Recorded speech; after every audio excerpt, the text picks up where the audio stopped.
이제 오늘 첫 강의가 중국몽, 중국은 무슨 꿈을 꾸는가 이거든요. 중국몽이란 말씀 혹시 들어보셨나요? 예. 중국 다녀오신 분 있으세요, 최근에? 예. 그럼 요새 중국 가니까 한자가 좀 읽히시죠? 그럼 제일 많이 보이는 글자가 뭐든가요? 예. 중국은 원래 문화 대국이라고 하죠. 그러니까 문화의 대국이라는 뜻인데 그 문화 대국 중국이 요즘 다시 문화 강국이라는 말을 쓰기 시작했어요. 그래서 21세기 중국은 이제 어떤 중국 경제의 발전만이 아니라 문화적으로도 세계적인 강국이라고 하는 것을 이제 실현해 보고자 하는 그런 생각들을 하게 되는 것이죠. 그래서 2008년에 제가 중국을 갔더니 베이징 올림픽 때는 못 가고 그 다음에 지나고 나서 한 10월 달에 갔더니 전 중국에 제일 많이 써 있는 글자가 있었는데 그게 뭐냐면 문명이었어요. 그러니까 원래 중국은 문명 대국이었거든요. 우리는 야만이었고. 그렇잖아요. 그런데 왜 갑자기 중국이 문명 했었는가라고 하는 것이 굉장히 궁금하시죠. 그래서 오늘 제가 이제 중국몽을 얘기하는데 중국몽은 원래 영어로는 차이나 드림이라 그래요. 차이니즈 드림이 아닙니다. 왜냐하면 차이니즈 드림 하면 옛날에 아편전쟁 났을 즈음에 중국 사람들이 이제 미국으로 많이 갔어요. 거기에 쿨이라 그래가지고 일하는 노동자로 많이 갔는데 아메리칸 드림을 꿨죠. 그래서 아메리칸 드림을 실현하는 방법이 뭐였냐면 사금을 캐는 거였어요. 그래서 로키 산맥 밑에 거기도 많이 가고 해서 이제 사금을 계속 패는데 샌프란시스코만 이런 데서 근처에서 사금을 패는데 사금을 다 캐고 저녁 때 집에 갈 때 마지막에 잘 시간을 준대요. 나머지 니네가 캐가. 그래서 캐보면 뭐 얼마나 나오겠어요. 모래를 계속 이렇게 이제 물속에서 강물 속에서 이렇게 건져야 되는데 그래서 거의 금을 캘 수가 없는 실현할 수 없는 꿈을 차이니즈 드림이라고 했대요. 그래서 시진핑이 말한 중국몽은 차이니즈 드림이 아니고 영어로는 차이나 드림입니다. 근데 많은 사람들이 차이니즈 드림이라고 많이 써요. 근데 그거는 이룰 수 없는 꿈, 실현되지 않는 꿈, 드림스 컴 트루라고 하는데 컴 트루가 안 되는 꿈인 거죠. 그래서 차이나 드림이라는 걸 기억을 하시고요. 여기 보시면 시진핑이 나와 있죠. 시진핑은 습근평 우리나라 발음으로 하면 사실 우리나라 중국 발음이 언제 때 발음인지 아세요? 한자에 누가 한자를 가져왔죠? 채치원, 그죠? 당나라 때 채치원이 어디 한자 발음을 갖고 온 거냐면 표준어겠죠, 그죠? 방언이 아니라 장안, 지금은 서안이죠. 당나라 수도였던 장안의 발음을 우리가 지금 쓰고 있는 거예요. 그래서 중고음이라고 얘기를 해요. 물론 변하긴 했지만 오히려 구두, 부주, 각답, 밥잣 입성이 살아있기 때문에 지금 북경말에는 입성이 없어요. 그죠? 이건 관방에서 쓰던 말이거든요. 만다린이라고 중국의 관방에서 쓰던 공식 언어들 있죠. 그러니까. 근데 원래 우리 지금 한자 발음은 당나라 때 장안에서 쓰던 그 발음을 그대로 조금 변하긴 했지만 써온 거죠. 그래서 중국 고대 최근에 중화민국이 1911년에 이제 건설이 되는데 중화민국 1911년 이전에 나온 전적이나 사람들에 대해서는 우리 발음을 쓰는 게 맞아요. 근데 1911년 약속을 이제 하긴 했는데 1911년 이후는 이제 지금 중국 발음으로 보통화, 그러니까 백화라는 거에 발음으로 하게 되죠. 이 시진핑은 중국몽은 중국에 뭐라고 썼습니까? 여기 중국 도로, 그죠? 그러니까 차이나 로드죠. 여기선 차이니즈 로드라고 하셔도 돼요. 이건 차이나 드림인데 여기는 차이니즈 로드. 앞으로 중국의 갈 길을 이렇게 밝혀놓은 것이죠. 중국몽. 그리고 중국몽은 또 세계, 월드 드림이라고 했어요. 세계의 꿈이다. 그러니까 중국이 꿈을 꾸면 세계도 꿈을 꾸고 중국이 꿈을 실현하면 세계도 꿈을 실현한다는 거예요. 그게 바로 중국몽이고 그 다음에 민족혼 중국몽 이렇게 했죠. 여기는 더 차이니즈 드림이라도 틀렸어요. 차이나 드림이. 민족혼 중국몽인데 이게 왜 이런 식으로 나타났냐면 제가 여기는 차이나 드림이라고 했죠. 아직 중국도 자기네끼리도 헷갈리는 거예요. 중국 정부만 공식적으로 차이나 드림이라고 쓰는 것이고, 그리고 중국몽은 여기만 있는 게 아니라 길거리에 가면 다 이렇게 붙어 있어요.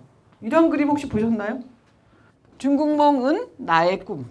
중국몽은 나의 워더는 나의 아적이고 나의 꿈. 차이나 드림은 is my dream이라는 거예요. 그래서 이 중국몽 자체는 인민의 꿈이라고도 해요. 백성들이 꾸는 꿈. 그리고 백성들이 중국 인민들이 원하지 않으면 꿀 수 없는 꿈이라고도 얘기를 해요. 그래서 여기 보면 중화문명 생생불식이라고 했죠. 중화문명은 계속 나오기만 하고 쉬지 않는다, 썩지 않는다 이런 뜻이거든요. 쉬지 않는, 계속 태어나는 거죠. 자, 우리가 보통 춘생, 사마천의 사기라는 거 혹시 들어보셨나요? 그 사마천의 사기의 태사공 자서라고 하는 그 태사공이 그러니까 사마천이거든요. 자기가 쓴 그 머리글, 사실 맨 뒤에 썼지, 머리글에 보면 거기에 이렇게 나와요. 춘생, 하장, 추수, 동장. 봄에는 생, 여름에는 장, 가을에는 추는 수, 거두고, 겨울에는 뭐예요? 감춘다, 저장한다, 은닉한다 이런 뜻이죠. 그러니까 기를 지금 저장하는 것이죠. 근데 이렇게 중국의 그 담벼락에 보면 제가 중국 담벼락을 굉장히 많이 찍고 다녀요. 왜냐면 중국 담벼락에 중국이 지금 어디로 갈 것인가라는 것을 다 표현해놨어요. 그뿐만 아니라 중국 가서 제가 제일 많이 하는 일이 뭐냐면 사진기를 한 서너 개를 들고 가요. 비디오도 들고 가고 뭐 카메라 또 그다음에 뭐 핸드폰 뭐 그다음에 아이패드 뭐 해갖고 한 대여섯 개 들고 가는데 그걸 갖고 한 3,000장에서 4,000장 보통 찍고 와요. 근데 제일 많이 하는 게 골목길 들어가서 골목길 칠판에 뭐 써 있나. 고지문 있잖아요. 안내문. 그리고 골목길 안에 보면 조금 이따 보여드리겠습니다만 그 당대에 그때의 가장 중요한 사람들한테 알리는 내용들. 이름 꼭 이건 해라 라고 하는 얘기들이 다 써 있거든요. 그래서 80년 때는 제가 중국을 못 갔으니까 92년에 우리가 수교를 했죠. 그래서 92년에 수교하고 나서 제가 94년에 처음 갔어요. 94년에 상해를 처음 갔는데 그 상하이에 94년 때부터 이걸 찍고 다녔어요. 맨날 그 길거리에 있는 표원이 뭐 이런 걸. 자, 이게 바로 그거예요. 중국몽은 한 군데만 아니라 전국이 다 55개의 성에 다 중국몽이 있어요. 각각에. 자, 그러면 중국몽이 각각 있다는 건 어떤 뜻일까요? 지방마다 다 있다는 거죠. 근데 놀랍게도 그 지방이 우리보다 커요.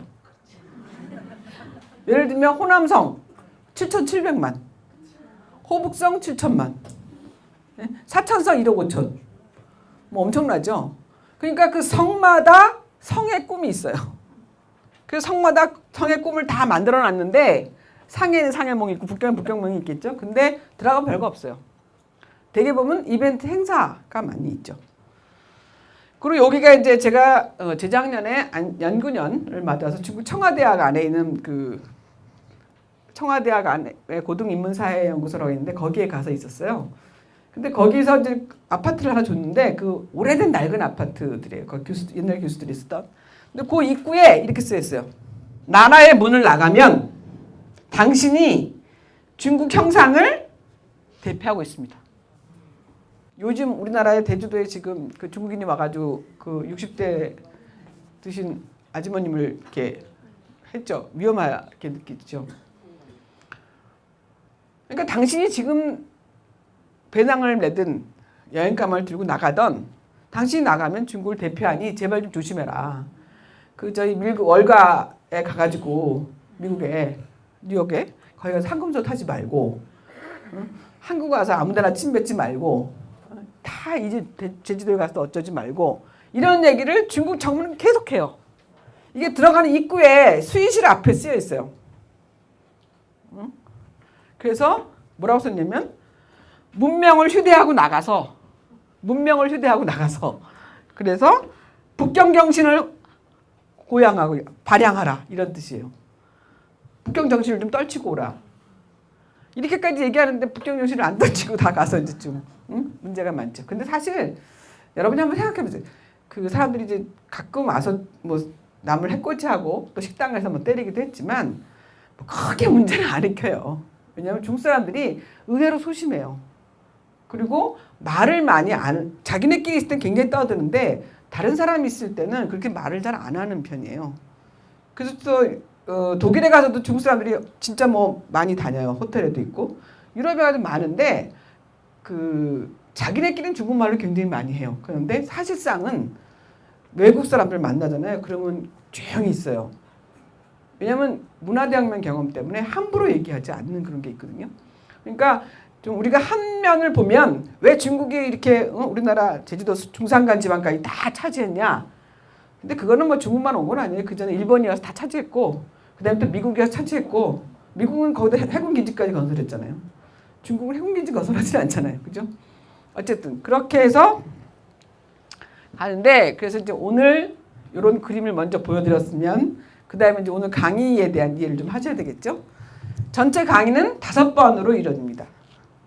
그리고 저는 여러분한테 이제 중국이 문화 대국이었던 중국이 지금은 어떻게 문화 강국의 꿈을 꾸는가. 그 문화를 가지고 중국을 이해하는 하나의 그 요새 윈도우라고 아세요? 인터넷 창이 다 윈도우라고 그랬죠. 그죠? 윈도우 창문을 열어드리는 거예요. 그런데 이제 제가 여러분이 중학교 때 함수 배우셨죠? 1차 함수, 2차 함수. 그거 한번 그려볼까요? 갑자기 머리가 막 복잡해지려고 그러시죠? 자, 이게 X축. 이게 Y축이에요. 그죠? Y는 AX 플러스 B. 1차 함수죠.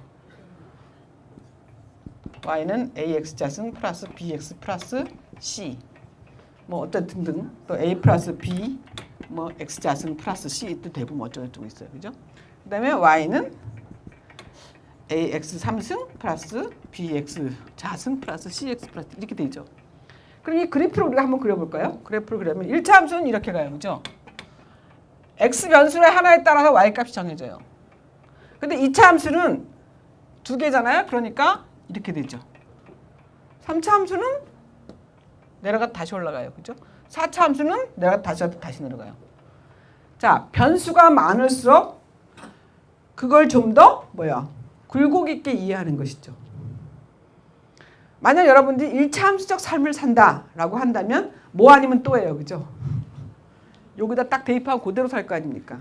그런데 그 변수를 많이 가지고 있으면 좀 더 근접한 아주 파동을, 삶이라는 게 다 파동을 치잖아요.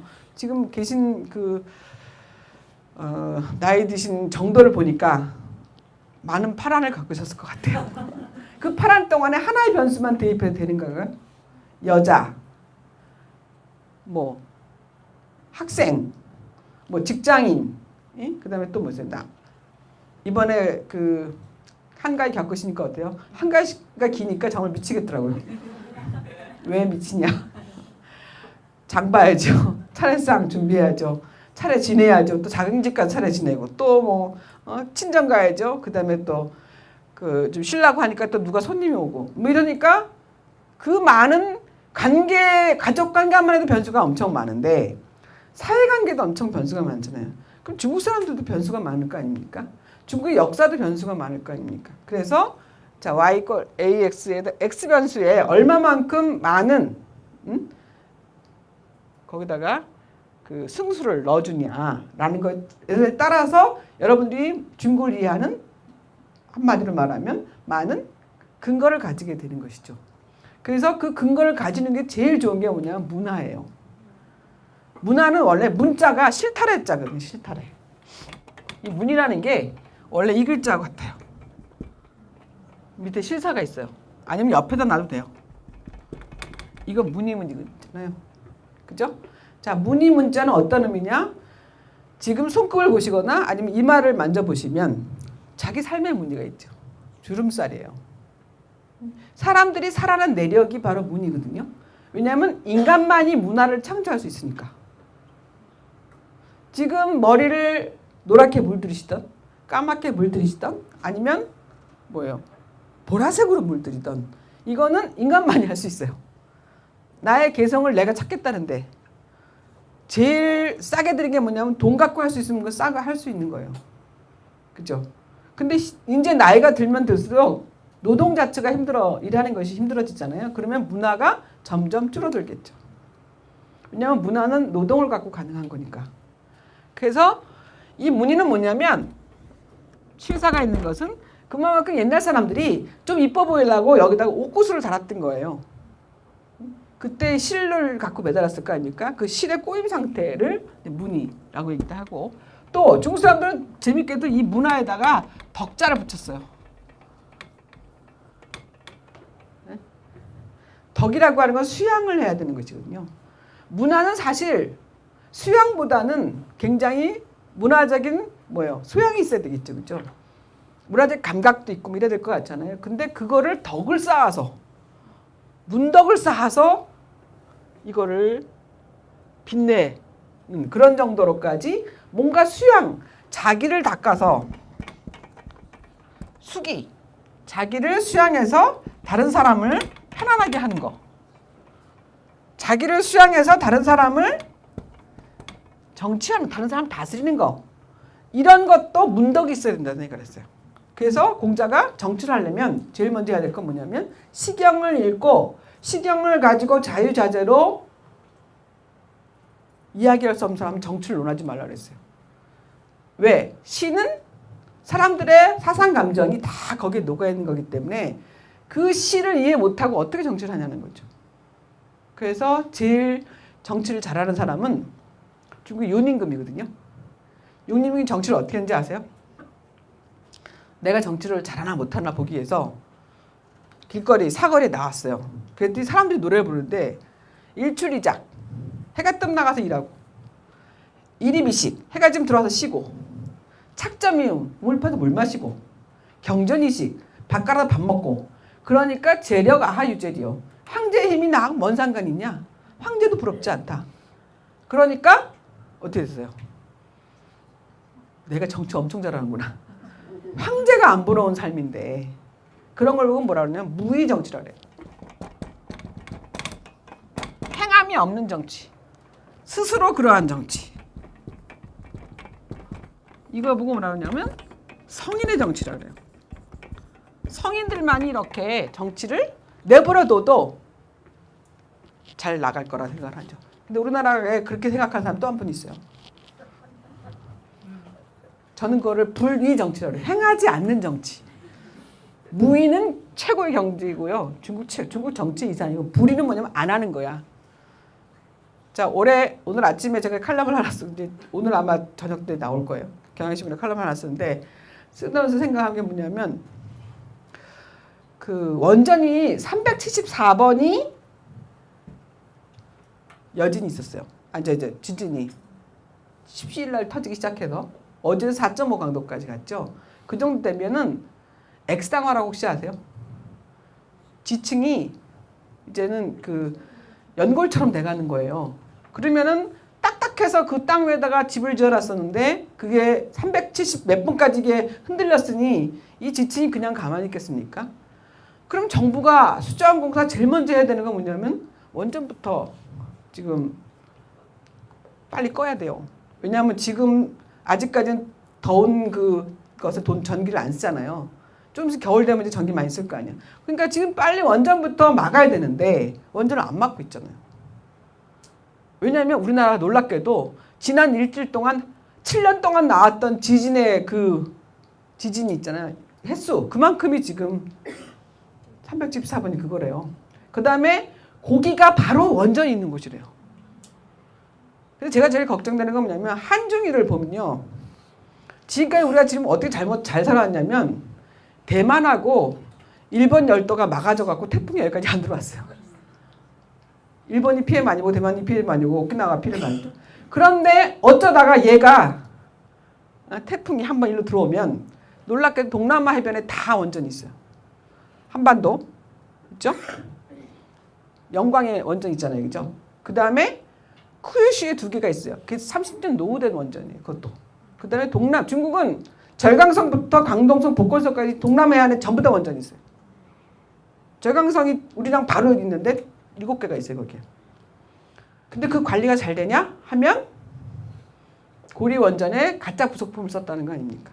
그리고 고리 원전을 폐기했는데 아직도 재가동을 하고 있잖아요. 이런 상황에 있는데도 아무도 문제제기하지 않아. 왜냐하면 이게 편서풍 아세요? 후쿠시마 원전 터졌을 때 우리 어떻게 했습니까? 편서풍이 우리를 막아줄 거야. 그래서 바람이 불다가 한반도 북쪽만 딱 오면 얘가 갑자기 돌아가. 방사능이.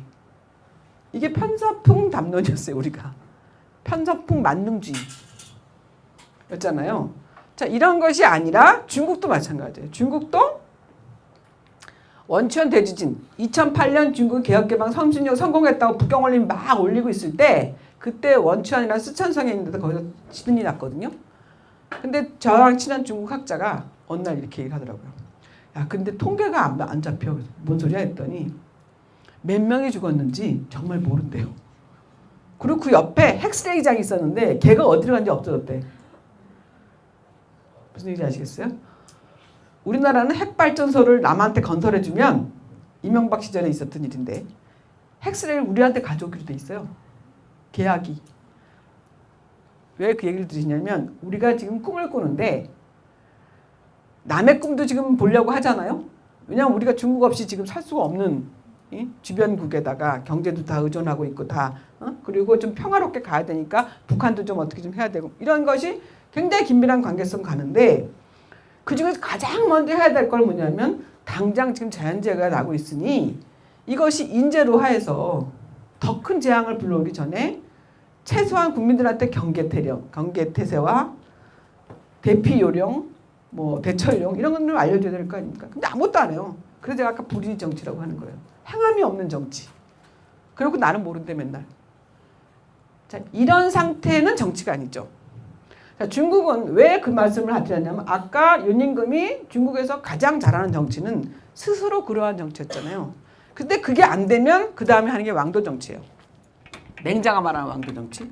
이 왕도는 뭐냐면 천자, 황자라 하더라도 이 사람이 덕을 쌓았다라고 볼 수 없다. 그러니까 이 사람에게 덕을 수덕할 수 있도록 덕을 쌓도록 정치를 가르쳐주는 거예요. 계속. 그래서 왕도라고 하는 것의 길을 알려줘야 돼. 그게 안 되면 패도야. 그 사람은 황제가 안 돼. 패왕인 거죠. 그죠? 그래서 왜 그 초나라의 항우를 패왕이라 초패왕이라고 그랬죠. 황제가 못 됐잖아요. 어쨌든 그래서 우리는 중국에서 중국 꿈을 꾼다라는 것은 결국은 뭐냐? 제대로 치도를 세우는 거예요. 치도. 근데 그게 뭐냐면 문화의 치도예요. 문화적인 정치를 세우는 건데 문화 정치는 뭐냐면 사람들이 이해하고 공감하게 하는 거예요. 그래서 스스로 살게 하는 거예요. 그게 중국 정치의 최고 이상이에요. 그게 아니면 중국은 아까 인민을 위해서 이래준다 그랬죠. 그래서 팍스 아메리카노를 넘어서 팍스 시니카. 팍스 시니카는 중국의 세계거든요. 팍스라는 건 평화의 세계인데 자, 미국이 우리나라 전 세계에 가장 강국으로 올 때 1945년 해방은 어떻게 왔냐면 한쪽으로는 버섯 그룹으로 왔어요. 아세요? 나가사키하고 히로시마에다가 원폭 던져서 세계 사람들이 야 무서워 미국은 덤비면 안 되겠다라는 거 하나. 두 번째 뭐냐면 경제 발전. 미국하고 놀면 어쨌든 경제 발전 좀 될 것 같다. 우리 원조 경제 엄청 받아들였죠. 그다음에 세 번째 미국은 자유주의 국가다. 그래서 자유라는 가치를 제기한다. 이것이 아마 미국이 세계에 먹혔던 영국 이후에 팍스 브리타니카 사회에서 팍스 아메리카노로 갈 때 전 세계 사람들이 동의를 했던 거죠. 뭐 제2세계 그 소련도 있지만 어쨌든 그런데 앞으로 중국이 세계의 강국으로 올 때 지금은 G2인데 그룹 오브 2죠. G2인데 앞으로 G2라는 거 아시죠? G2인데 이 G2로부터 G1으로 세계 최고의 강국으로 가야 되는데 이 강국으로 중국이 갈 때 사람들이 동의를 하겠냐는 거예요. 당장 우리나라 사람들도 그렇게 얘기를 해요. 쟤네가 문화가 별게 없으니까 문화 상품이 별로 없으니까 우리나라 한류 소비하는 거 아니야? 이렇게 얘기하죠. 그죠? 그 다음에 중국 사람들은 보면은 문명 부르짖는 거 보니까 아직 문명인이 아닌가 봐. 그리고 뭐 제가 무슨 글만 쓰면 저한테 하는 얘기가 저 사람은 중국에서 온 사람 같아 이렇게 얘기해요. 중국을 조금 옹호하는 얘기를 하면 중국에서 온 사람 같아. 중국주의자는 몰아요. 옛날에 그 미소스프라는 그 일본 작가가 쓴 소설이 있어요. 그 미소스프는 어떤 내용이냐면 미국 사람인데 자기가 미국에서 살다 보니 미국이 너무 싫어. 미국 사람들도 싫고. 그래서 미소스프를 얻다가 먹었는데 너무 맛있는 거야 이게. 어떻게 이런 음식이 세상에 있을 수 있을까? 그래서 미소스프를 먹는 사람들은 다르지 않을까? 그래서 일본에 왔어요. 그래서 가이드를 데리고 다녔는데 그게 아니었어. 그래서 내가 생각한 미소스프를 먹는 사람들은 이럴 리가 없어. 그러니까 어떻게 그 다음에 칼로 찔러 죽이고 막 그래요. 막 난도질을 하고 다녀요.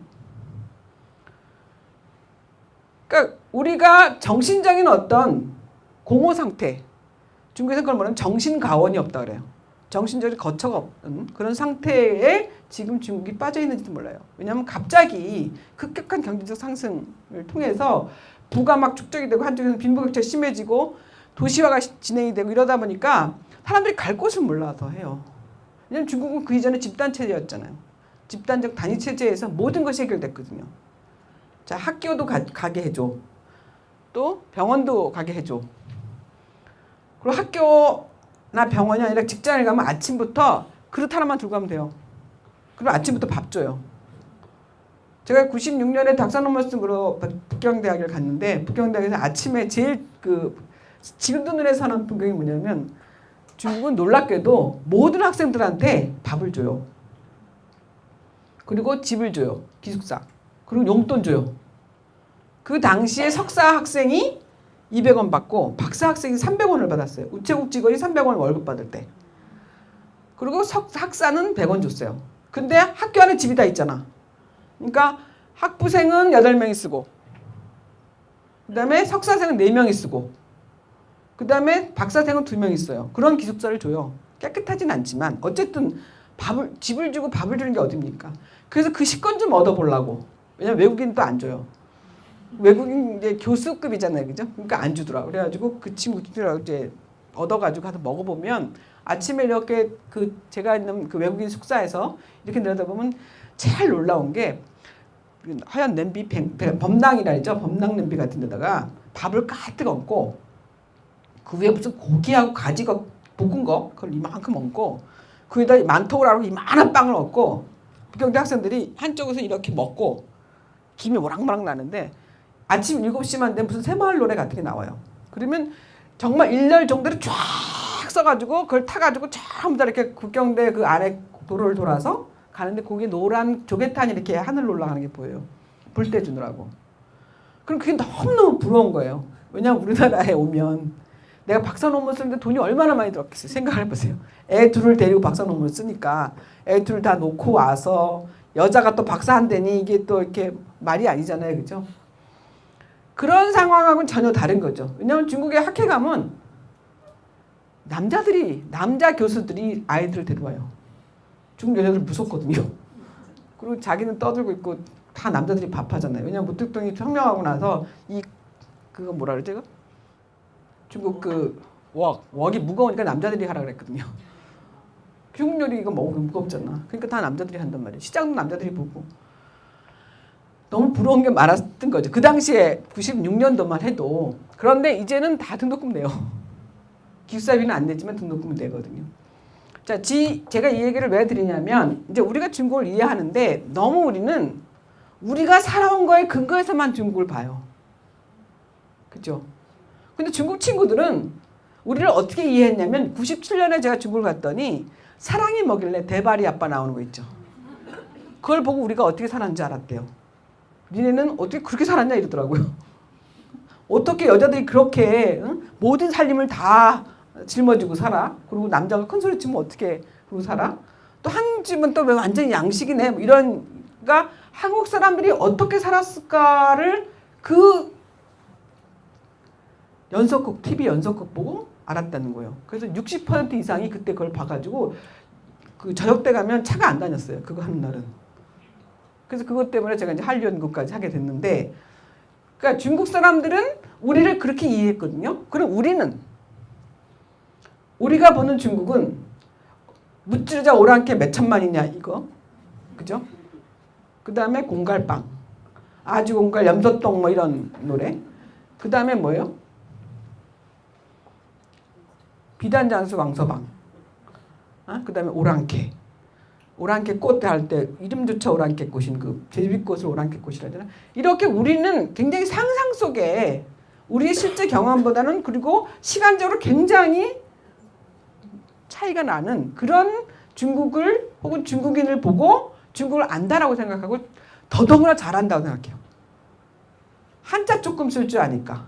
그래서 중국 사람 제일 웃는 게 뭐냐면 중국 사람들이 우리나라 사람들이 한 2천만 원 들고 중국으로 온대요. 그래서 중국에서 뭔가 사업을 할 수 있으라고. 90년대에는 가능했어요. 근데 지금은 전혀 불가능해요. 중국의 북경에 있는 양광상독이라는 그 아파트가 있는데 그건 하나에 한 채에 100억이 넘어가요. 60평짜리가. 그리고 그 안에 밑에 가면요. 자동차가 한 집마다 서너 대가 있는데 중국은 주차장도 사야 돼요. 주차장에 사놓고 또 주차판 있죠. 차 번호도 사야 돼요. 차 번호를 북경 전화판을 못 사서 거기다 그냥 세워놨어요. 람보르기니도 있고 뭐 온갖 차들이 다 거기 있다고요. 그러니까 그렇게 중국 사람들이 지금 엄청난 부를 축적하고 또 그런 한편에 또 빈부격차는 굉장히 심해지고 자, 이 변화된 중국을 어떻게 우리가 어떤 창을 열고 볼 것이냐 라고 하는 것이죠. 그래서 그거를 그 창을 보는 하나의 방법으로 중국 사람들은 무슨 꿈을 꾸는가. 우리 매일 꿈을 꾸잖아요. 자다가. 아침에 눈을 뜨면 다 사라져 버리지만 그 매일매일 밤에 꾸는 꿈 말고도 우리는 어떻게 살 것인가. 무엇을 자기가 지향해야 될 가치로 안고 살 것인가 라고 하는 매일매일 우리들이 꿈을 꾸는데 그 꿈은 과연 이루어졌는가? 그럼 그 꿈과 우리들이 꾸는 꿈과 중국인들이 꾸는 꿈은 다를까? 뭐 비슷하지 않겠어요? 사람들이 사는 게. 그래서 그 꿈꾸는 이야기를 문화라는 것을 가지고 이제 좀 더 구체적으로 접근을 해보는 그런 거예요. 근데 그 문화는 아까 얘기했죠. 사람들이 살아가는 건데